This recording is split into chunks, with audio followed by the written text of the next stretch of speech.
Chers étudiants, je m'adresse à vous par le biais du son, par les enregistrements audio. Je m'adresse à vous qui ne pouvez plus être dans vos universités, qui ne pouvez plus non plus pratiquer publiquement votre foi en allant à la messe, qui ne pouvez plus vous réunir entre chrétiens, qui vivez confinés dans vos appartements ou dans votre famille ou en petite communauté, qui continuez à réviser vos cours, à apprendre, à vous préparer à des examens, mais qui vivez dans une situation peu confortable, un carême très particulier. Je m'adresse à vous à travers ce média de l'audio qui sera rediffusé sur Facebook. Peut-être nous aurons un visuel, une vidéo plus tard. Je m'adresse aussi à tous ceux que vous connaissez qui auraient besoin du secours de l'Église, du soutien spirituel de l'Église, aux jeunes professionnels, à d'autres, à des familles, n'hésitez pas. J'essaierai, dans la mesure du possible, de vous adresser un mot tous les jours, à travers des homélies et des enseignements, de vous adresser un mot tous les jours, pour nous inviter ensemble à la conversion, à la prière, au soutien fraternel, à la communion ecclésiale. Ces topos, ces enseignements et ces homélies auront un petit peu un titre particulier qui est dû au contexte. Je les ai nommés « Pousser dans le désert »,« Pousser au désert le témoignage chrétien ». Je vais y revenir. Ce qui me semble important, c'est de faire un petit peu le point sur ce que nous vivons d'un point de vue humain et surtout spirituel, pour essayer de discerner ce qui nous arrive, en comprendre la signification et essayer de vivre chrétiennement ce que nous avons à vivre selon la volonté de Dieu. Reconnaître peut-être certains appels que Dieu fait à chacun d'entre nous et à son Église en ce moment, en France ou ailleurs. Mais je m'adresse en tant que pasteur des étudiants de Vendée, à vous particulièrement étudiants en Vendée ou qui êtes émigrés peut-être ailleurs en ce moment. Pousser au désert le témoignage chrétien, jour 6. Pourquoi nous commençons avec le journée 6 et non pas la journée 1 ? Nous commençons avec la journée 6 parce que ça fait 6 jours que nous ne pouvons pas avoir la messe publique, que des chrétiens ne peuvent plus recevoir les sacrements, ont des difficultés à aller se confesser, à rencontrer un prêtre, à communier, à aller adorer le Seigneur, que des communautés religieuses n'ont plus de messe depuis presque 6 jours, que les prêtres pour beaucoup sont confinés. Ça fait 6 jours que notre État, par mesure de prudence, n'a pas permis que des chrétiens puissent se réunir et que d'autres aussi communautés religieuses puissent se réunir. Pour nous, étonnamment, c'est tombé cette nouvelle pendant le carême. Pendant le carême où nous sommes invités à vivre le désert comme le Christ, poussé au désert. Et cette nouvelle est tombée étonnamment pendant le dimanche, puisqu'elle a été annoncée le samedi soir, donc dans l'entrée du dimanche, 3e dimanche de carême, où l'Évangile nous parlait de la Samaritaine, du Christ qui a soif et qui propose aussi à la Samaritaine de boire, lui qui donne l'eau vive. Et pourtant, étonnamment, c'est comme si finalement personne ne pouvait boire.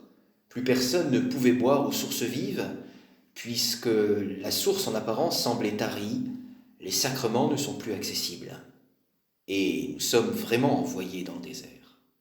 Comment comprendre tout cela ?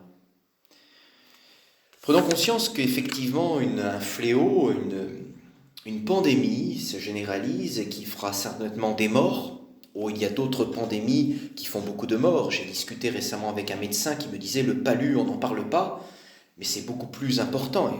On ne parle pas de l'Ebola, on ne parle pas de fléau, mais c'est vrai que l'Occident, l'Europe, la France ne semblaient pas forcément atteintes. Nous, pays riches, matérialistes, nous semblions protégés par rapport à tout cela, et puis d'un seul coup nous est impacté un virus d'origine peut-être chinoise, et la mort ressurgit.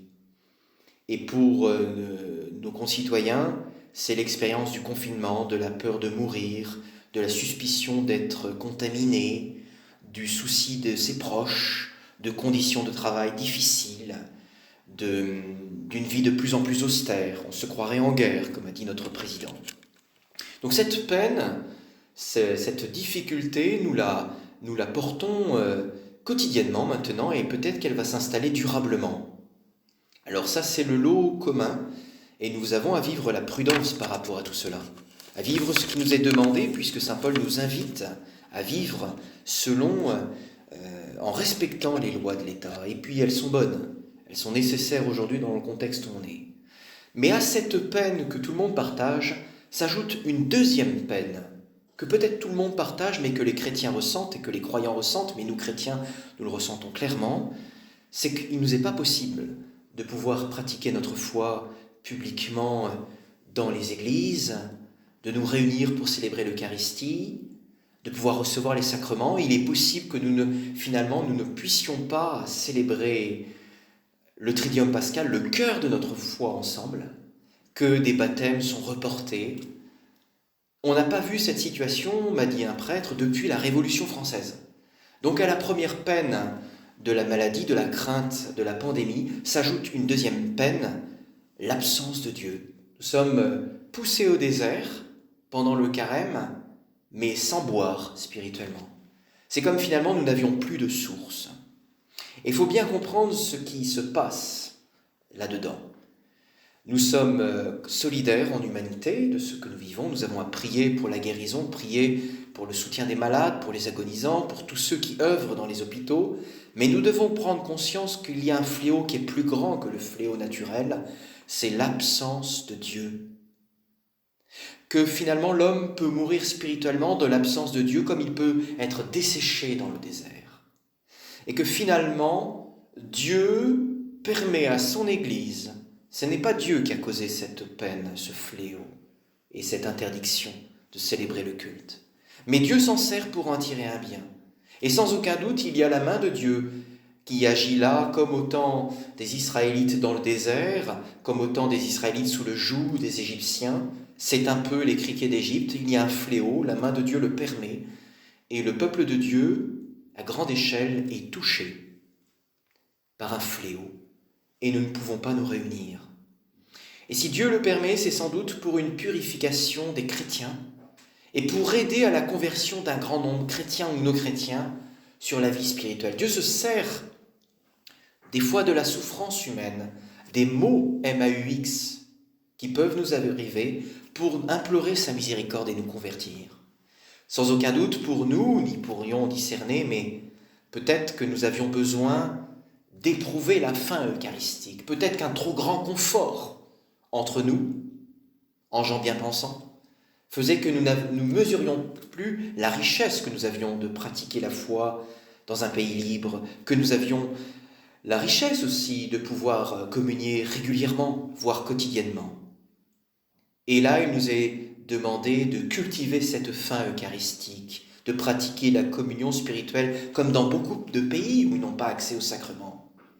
Comme peut-être pour nous redire, recentre-toi sur l'essentiel et pratique véritablement ta foi et faim de l'Eucharistie, et faim de Dieu. Tu es trop gâté, tu n'as plus faim, tu as pris trop d'habitude peut-être. Et peut-être aussi il nous est demandé de porter la faim ou la non-faim de beaucoup de personnes baptisées qui ont apostasié leur foi, qui ne la pratiquent plus depuis des années, ou même cet Occident qui finalement a rejeté Dieu, qui s'est sécurisé autour du matériel, de processus économiques, de santé, et finalement qui se retrouve effondré. Économiquement, on va découvrir une crise énorme, parce que finalement la sécurité n'est pas de ce monde.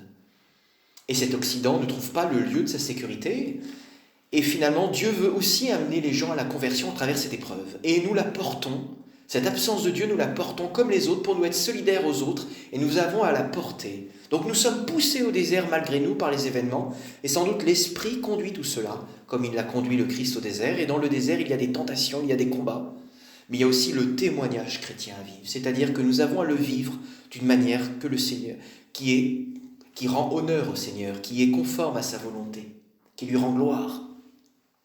Donc nous serons habités au désert par la présence de Dieu, une présence qui ne sera pas sacramentelle, mais la présence du Dieu vivant.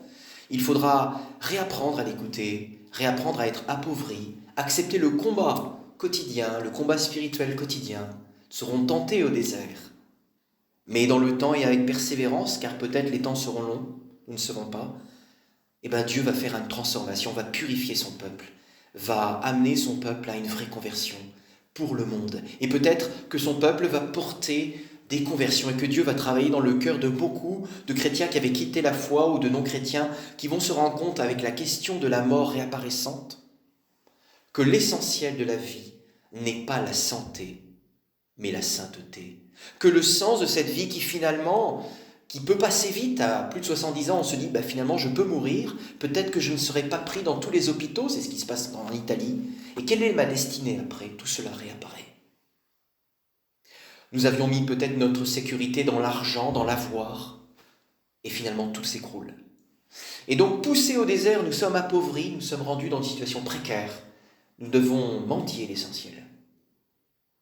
Nous avons à réapprendre à vivre en chrétien, authentique, affamé de Dieu, le mettant au centre de notre vie. Et dans beaucoup de familles, peut-être qu'il y avait une vie chrétienne forte, peut-être pas. Et que maintenant, confiné, il faut apprendre à vivre cette église domestique qui est la famille fortement. Et que pour vous, étudiants, c'est une étape forte où, sur le quoi j'ai fondé ma vie, le socle de ma vie. Et le socle de ta vie, c'est le Christ. Tu vois, aie conscience que certains ont demandé le baptême, et peut-être ils ne pourront pas recevoir le baptême à Pâques. Et ils ont faim de Dieu. Et toi qui, pendant des années, as été chrétien, as-tu vraiment faim de Dieu? Prends-tu conscience que Dieu est le centre de ta vie? Comment tu orientes ta vie? Et donc c'est pour cela que pendant ces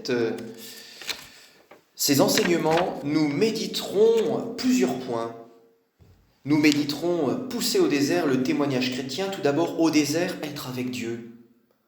Apprendre à écouter Dieu dans le silence, dans la prière, dans l'écoute. C'est pas être là pour lui. Si le Seigneur permet cette épreuve, c'est pour que nous puissions être avec lui, d'abord.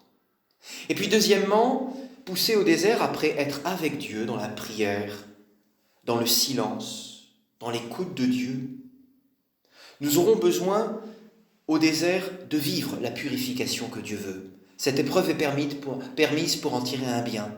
Et dans la purification, il y a évidemment les tentations, dénoncer les péchés, combattre les tentations et discerner ce que Dieu veut, ce qui n'est pas l'esprit du monde. Nous avons mis notre sécurité dans le monde et aujourd'hui le monde s'écroule. Ce qui n'est pas l'esprit du monde, dirait Ignace, ni ce qui est le démon, mais ce qui est la voix de Dieu. Donc après être avec Dieu, par le silence, par l'écoute de Dieu, par la prière, nous aurons à combattre la purification, nommer les tentations, les péchés, prendre les armes du combat et du discernement. Mais plus encore, au désert, nous sommes invités, en troisièmement, à rentrer au sens profond de ma vie. L'expérience de la mort qui ressurgit en Occident pose la question du sens de la vie. Nous savons qu'en français, ce mot a deux sens. Le premier, c'est la signification du temps présent, et le deuxième, c'est l'orientation de ma vie. Et forcément, nous parlerons des fins dernières. Si c'est quelque chose que nous avons trop peu parlé, mais si la mort réapparaît, si la précarité réapparaît, où sont les vraies sécurités et vers où va ma vie? Et il est important, comme tout chrétien qui est plongé dans la mort et la résurrection du Christ, prenne conscience du sens de sa vie, des orientations définitives, de ce ciel, de ce purgatoire. Beaucoup de morts vont aller au purgatoire, peut-être au ciel, peut-être en enfer. Il nous faut reparler de tout cela. Et puis du sens aussi de sa propre vocation. Sa vocation de laïc, de consacré, de religieux, qui prend une nouvelle dimension aujourd'hui, cette vocation personnelle et en Église. Et puis la vocation, voilà, Ce toi étudiant qui travaille aujourd'hui, qui étudie, quel est le sens de ta vie? C'est-à-dire, quelle est ta vocation? Et j'ajouterai quatrièmement, après cette expérience d'être avec Dieu, d'être purifié par Dieu et de combattre pour Dieu, après aussi ce refondement du sens de la vie chrétienne à travers les fins dernières et la vocation, il nous faudra aborder aussi le sens de la vie ecclésiale du mystère de l'Église. Nous commençons juste à entrevoir ce qu'est le mystère de l'Église, puisque nous sommes séparés physiquement. Il nous faut découvrir ce qu'est le mystère spirituel de l'Église, la communion des saints, la présence de la Vierge Marie, des saints qui nous protègent, des anges, de ce lien de spirituel entre nous, se tissent des liens par Internet, par téléphone, à des heures précises. Mais cela, il faut le redécouvrir. De nouvelles générosités, de nouvelles solidarités vont apparaître. Tout cela, c'est la communion humaine, mais d'abord ecclésiale. Et nous, chrétiens, il nous faut vivre de nouveau, à nouveau frais, et pour peut-être un certain temps, l'Église. Voilà ce que, étudiants, je vous propose pendant ce temps de désert. Peut-être que ce temps de désert durera plus que même le carême. Au dire de certains, on pourrait peut-être aller jusqu'en mai, d'autres pensent en juin. Nous irons plus clair en fin avril. En tout cas, ce qui est sûr, c'est qu'il est probable que nous puissions vivre ensemble le Triduum pascal. Donc ce temps de désert, cette épreuve permise par Dieu, cette double épreuve pour les chrétiens, est un temps de grâce, mais un temps où il nous faut rentrer résolument là-dedans. Et donc